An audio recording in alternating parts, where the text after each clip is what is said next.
आगामी लोकसभा सार्वत्रिक निवडणूक सन 2024 व सण उत्सव लक्षात घेता फुकाणा शहर नेवासा फाटा नेवासा शहर या ठिकाणी निवडणूक प्रक्रिया भयमुक्त वातावरणात व शांततेत पार पडावी आणि सण उत्सवादरम्यान कोणताही अनुचित प्रकार घडू नये या दृष्टीने सीमा सुरक्षा बल व स्थानिक पोलीस यांच्या संयुक्त विद्यमाने नेवासा पोलीस स्टेशन हद्दीत रूट मार्च घेण्यात आलाय।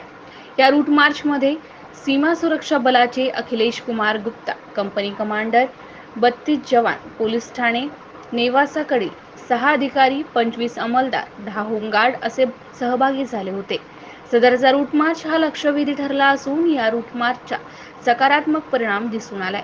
सर्वसामान्य नागरिकांच्या मनामध्ये सुरक्षिततेची भावना व विश्वास निर्माण व्हावा व गुन्हेगारांवर नियंत्रण राहावे या उद्देशाने या रूट मार्चचे आयोजन करण्यात आल्याचे पोलीस प्रशासनाच्या वतीने सांगण्यात आले। MCN न्यूज मराठी करिता मंगेश निकम, नेवासा।